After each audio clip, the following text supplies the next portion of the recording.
The convent slept beneath the weight of night. No footsteps echoed in the corridors. No whispered prayers drifted from neighboring cells. Even the old wooden beams seemed to hold their breath, as though the walls themselves were listening to something beyond this world. Outside, the wind had fallen still. Inside, the silence was so complete it felt almost alive. Sister Faustina lay awake on her narrow bed. Pain pulsed through her body with a steady, dull persistence. Her lungs burned with each shallow breath, and her limbs felt heavy, unresponsive, as though they no longer fully belonged to her. Yet the physical suffering troubled her less than the emptiness within. Her soul, usually so quick to rise toward God, felt dry, hollowed out by a silence that prayer could not immediately fill. She had prayed. She had whispered the holy names she loved. Still, heaven seemed distant. Her fingers tightened around the worn fabric of her habit as she stared into the darkness. There were moments, she knew, when God allowed the soul to feel abandoned, not as punishment, but as purification. Even so, the weight of that abandonment pressed heavily on her heart tonight. "Jesus," she breathed, barely louder than a thought. "If you are here, remain with me." The words dissolved into the air. Then, something changed. It was not sudden. There was no sound, no vision, no stirring of the senses. Rather, the silence itself deepened, becoming softer, fuller, as if another presence had entered it gently, unwilling to disturb even the quiet. It felt like a breath drawn by the soul rather than the body. Faustina's pain did not vanish, yet it loosened its grip. The dryness within her spirit began to ease, like parched earth sensing rain before the first drop falls. A warmth spread slowly through her chest, not heat, but comfort. Not emotion, but assurance. A light emerged. It did not burst forth or demand attention. It did not blind her eyes or cast sharp shadows upon the walls. Instead, it rested in the room like dawn before sunrise, subtle, tender, merciful. The darkness did not flee, it simply yielded. Faustina's heart began to race, not with fear, but with reverence. She did not move, she did not dare to speak. Every instinct within her knew this was not imagination, not fatigue, not the wandering of a weakened mind. The presence carried a depth no human thought could produce, a peace that reached beyond feeling and touched something eternal. Tears welled in her eyes, though she could not say why. In that moment she understood without words. This silence was no longer empty. It was filled with nearness, filled with meaning, filled with heaven bending low, not in thunder or command, but in humility and love. This, she realized in the stillness of her soul, is not imagination. Her breath trembled as the truth settled gently upon her heart. Heaven, she knew with quiet certainty, has drawn near. The light remained. It did not grow stronger, nor did it fade. It simply waited, as if allowing Faustina's soul the time it needed to recognize what the heart already knew. The air felt different now, lighter, yet filled with a solemn tenderness that made every breath an act of reverence. Slowly, within that gentle radiance, a figure began to take form. There was no thunder in the heavens, no voice that shook the walls, no brilliance that demanded awe through fear. What appeared before Faustina was not a queen seated upon clouds, nor a figure crowned in gold and stars. There was no diadem upon her head, no sign of earthly triumph or celestial power displayed for astonishment. Instead, she stood in quiet simplicity, clothed in garments of soft, muted tones, humble, unadorned, almost ordinary to the eye. and yet nothing had ever felt more extraordinary. Faustina's breath caught in her throat. Her heart recognized her before her mind could form the name. It was the Mother. Her face bore no severity, no distance. There was no judgment in her expression, only a profound, aching sorrow, carried with a love so deep it seemed almost too heavy for a human heart to contain. Her eyes, dark and luminous, reflected a sadness that did not condemn, but mourned, as a mother mourns for children who do not know how lost they are. Overwhelmed, Faustina slid from her bed and fell to her knees. Her forehead touched the cold floor as tears streamed freely down her cheeks. She did not dare lift her eyes. She felt unworthy of even the smallest glance, her soul laid bare before such purity. Every word she had ever spoken, every hidden thought, every weakness seemed suddenly known, and yet, instead of fear, she felt only a painful longing to be held. The room remained utterly still. Then the Virgin spoke. Her voice did not echo, it did not command, it did not accuse. It was a whisper, soft, steady, and intimate, like a mother speaking beside the bed of a wounded child. "Do not be afraid," she said. The words were not new, yet in her voice they carried a depth that pierced Faustina's heart. Fear loosened its grip, and shame gave way to trust. "I have not come to condemn," the mother continued, her gaze resting upon the kneeling nun. "I have come because my children are in danger, and many do not see it." Faustina trembled, her hands pressed tightly together. The Virgin's sorrow deepened, not with despair, but with urgency restrained by love. "The world is growing louder," she said softly, "and hearts are growing tired. Many no longer hear the voice of God, not because he has ceased to speak, but because silence has become unbearable to them." There was no threat in her tone, no anger, only truth spoken with immeasurable tenderness. "I come as a mother who warns before the fall," she whispered, "as a mother who calls before the night grows too dark." Faustina remained bowed low, her tears falling like a quiet prayer. She understood then, with a clarity that both wounded and consoled her heart. The mother had not come in glory to be admired, she had come in humility to be heard, not to accuse the world, but to awaken it. At last, Faustina dared to lift her gaze. Her eyes met the mother's, and in that instant the small convent room seemed to dissolve. What she saw was not a single reflection, but a depth beyond measure, as if entire histories were held within those gentle eyes. She saw souls, not nameless shadows, but living hearts, wandering, restless, and uncertain of where they belonged. They moved through the world surrounded by noise and light, yet inside them there was a quiet confusion, a hunger they did not know how to name. They were not defiant, they were simply lost, drifting further away without realizing it. Then the vision shifted. Faustina saw children. Their faces were bright and full of questions, yet their hands were empty. No rosaries, no folded fingers, no simple prayers taught at bedtime. They spoke many words, learned many things, but no one had shown them how to speak to God. Heaven felt distant to them, not because it was closed, but because it had never been introduced. Another image followed. Churches filled with people, pews occupied, hymns sung, rituals performed with careful precision, and yet behind the movements and responses, many hearts stood vacant.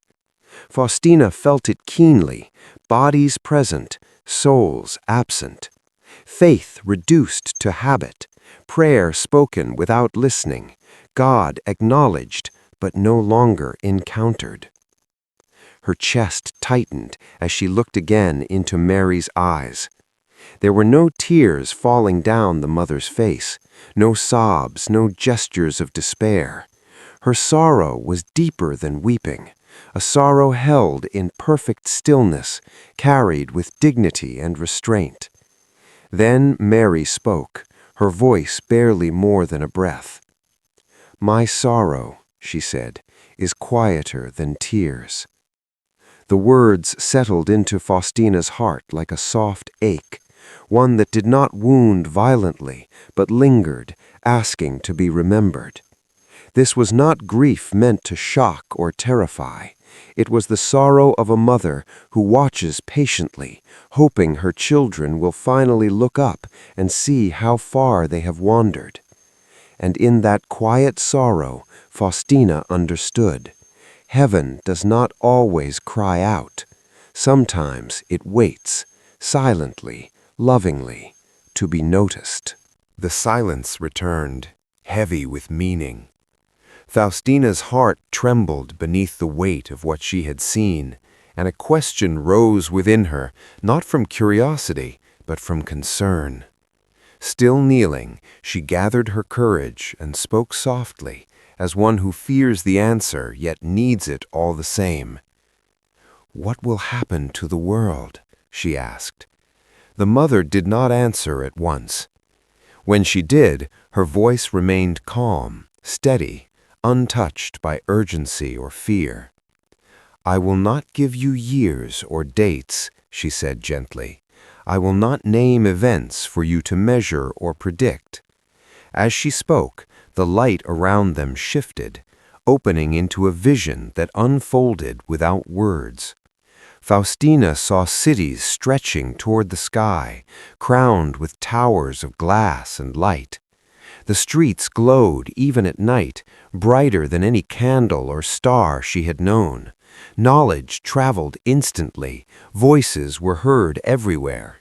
And yet, beneath the brilliance, she felt a deep and unsettling darkness, not of the streets, but of the soul.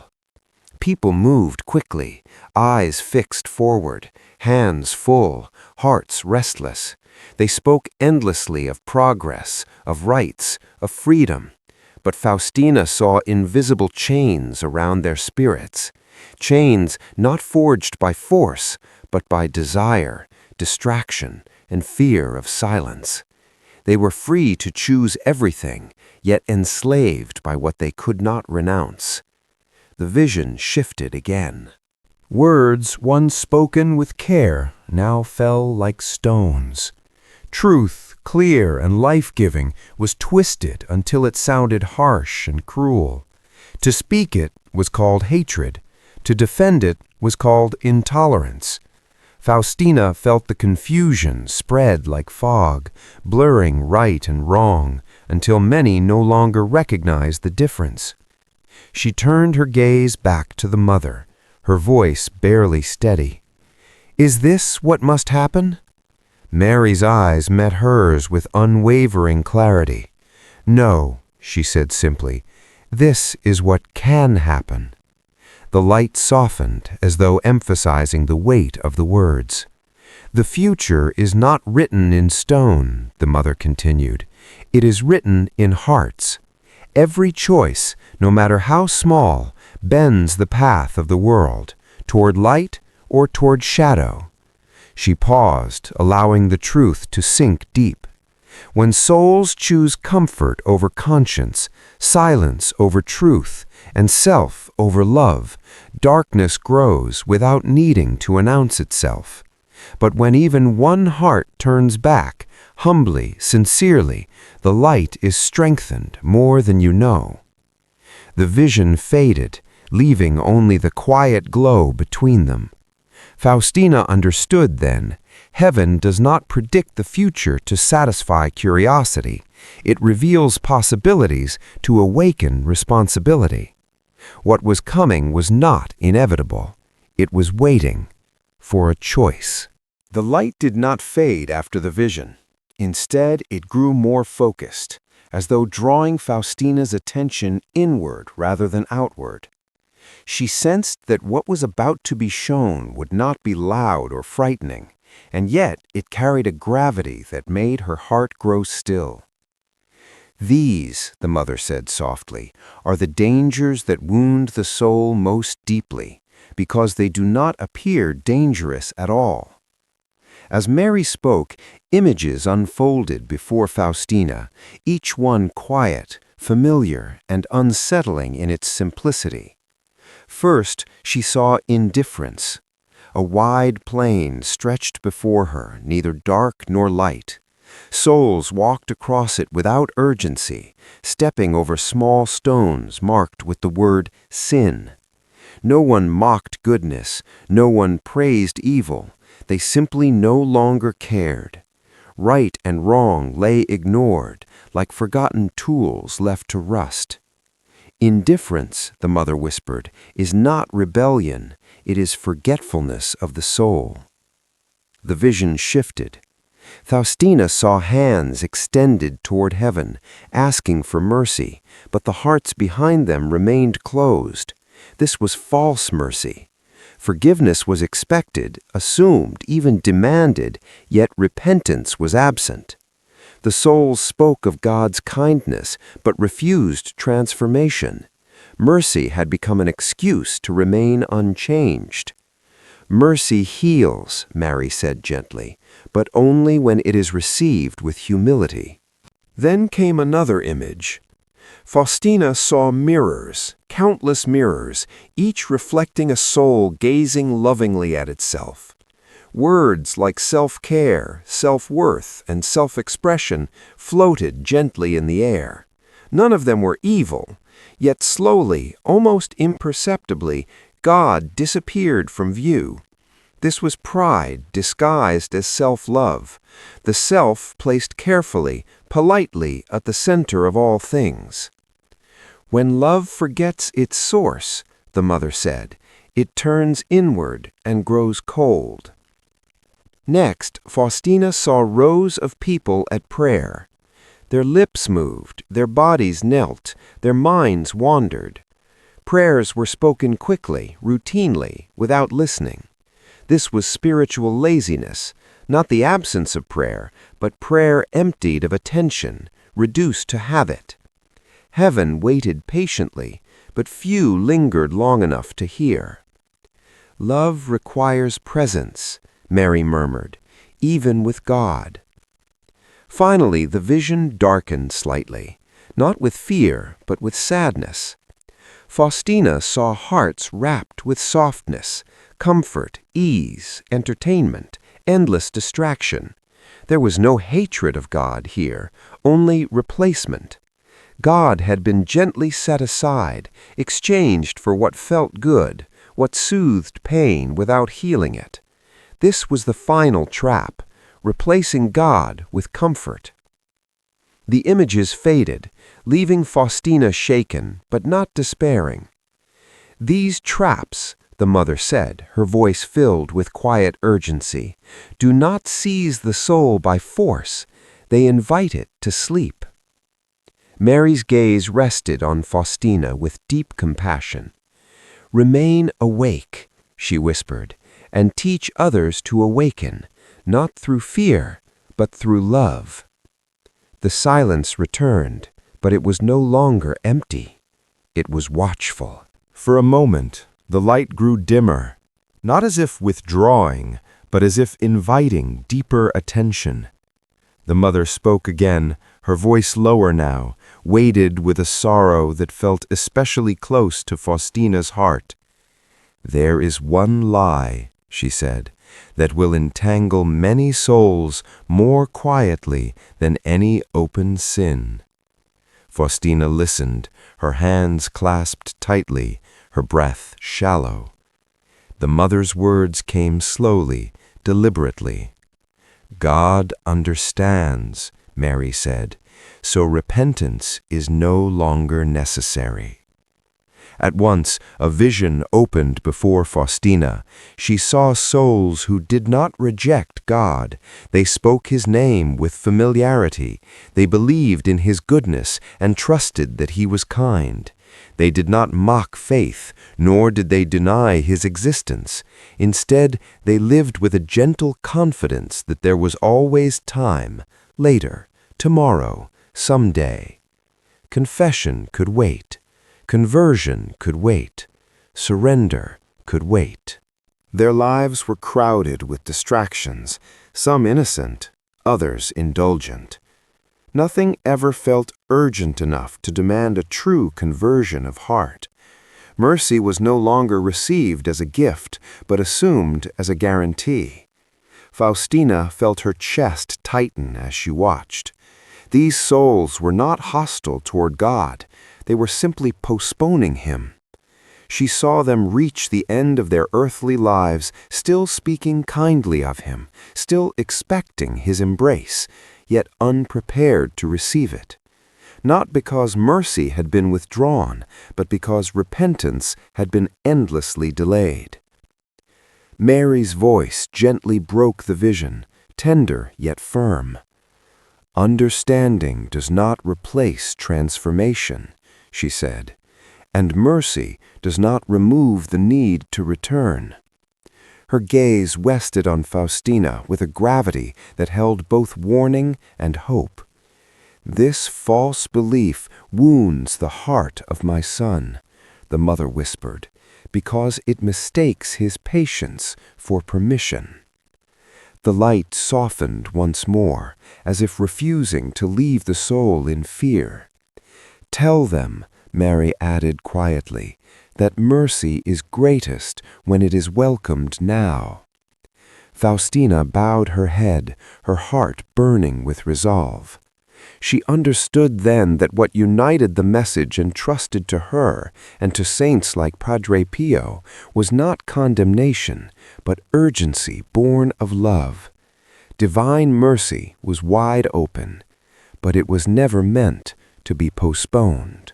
A hush fell between them, deeper than before. Faustina sensed that the next truth would wound not the mind, but the heart.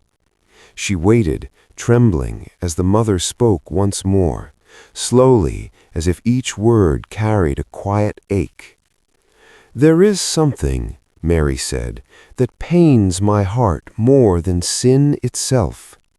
Faustina looked up, startled. The light around them widened, unfolding into another vision. She saw a vast stream of light pouring forth, brilliant, warm, alive. It flowed without restraint, like a river that never ran dry. It carried peace, forgiveness, healing, and a love so immense it seemed to sing as it moved. Faustina knew without being told, this was mercy. It rushed toward countless souls, surrounding them, reaching for them, asking nothing but acceptance. Then she saw something that made her breath falter. Some souls stepped back, not in fear, not in hatred. They turned away calmly, even politely, as though declining an offer they believed unnecessary. They felt no urgency, no desperation. "I am fine," their silence seemed to say. "I do not need this." The stream continued to flow, unchanged, unwavering, but the souls walked on, untouched by the light that would have healed them. Faustina felt a sharp pain rise within her. Mary's voice, when it came, carried the sorrow of a mother whose love has been refused. "Sin cries out for mercy," she whispered, "but indifference closes the door to it." The vision faded, yet the ache remained. "Many believe they must be worthy before approaching mercy," Mary continued. "Others believe they are already sufficient without it. Both turn away from the gift that would save them." Her eyes met Faustina's, filled with sadness but not despair. Mercy rejected wounds more deeply than sin committed, the mother said softly, because it is love turned away. The light did not dim, it waited. Faustina understood then, no soul is beyond mercy, but some step away from it, believing they have no need. And heaven, though never withdrawing its love, mourns every soul that chooses to walk past the light, still shining, still calling, still hoping to be received. The vision of light faded, and in its place appeared a simple path. Faustina saw a narrow bridge stretching forward, suspended above a deep and silent abyss. It was not guarded by flames, nor marked by terror. It looked plain, almost unimpressive, easy to overlook among wider, more inviting roads that curved away in comfort and ease. Few walked upon it. Those who did moved slowly, carefully. They carried no burdens of pride, no illusions of self-sufficiency. Their steps were marked by humility, the quiet acceptance of truth about oneself. Each step required repentance, a willingness to turn back when one had wandered, without excuses or delay. And beneath every movement was trust, fragile yet sincere, placed not in the self, but in God. Faustina felt the difficulty of the path, not in cruelty, but in honesty. There were no shortcuts, no applause, no admiration from the crowds on the broader roads. This way was not fashionable. It offered no comfort to the ego and no shelter for illusions. She turned to the mother, her heart heavy yet drawn forward. Mary's voice was calm, unwavering. "The narrow way is not cruel," she said. "It is truthful." The bridge did not promise ease, it promised arrival. Faustina understood then why so few desired it, not because it demanded too much, but because it asked for what the world most resisted: surrender. Yet in that surrender she felt a quiet certainty. This narrow way, though seldom chosen, was the only path that led safely home. The mother's gaze softened. "Do not think the world is upheld by the powerful," she said quietly. Faustina saw them then, souls unseen and unnamed. No crowds followed them, no miracles were attributed to their lives. History would never record their faithfulness. Yet each day they offered small sacrifices, whispered prayers, and silent endurance, known only to God. "They hold back collapse," Mary revealed, "not by strength, but by love." Faustina's heart warmed. These hidden souls were not extraordinary in the eyes of the world, but in heaven they were pillars. The mother turned her gaze fully toward Faustina, her expression gentle yet resolute. "Your mission is not to announce disasters," she said. "You are not sent to frighten the world." Faustina felt her heart steady as the words settled within her. "You are to lead souls," Mary continued, "to the heart of my Son, where mercy waits for them." In that moment, Faustina understood her path clearly. She was not called to warn through fear, but to draw through trust. Everything entrusted to her would point to Jesus' divine mercy, his open heart, his patience, his longing to save.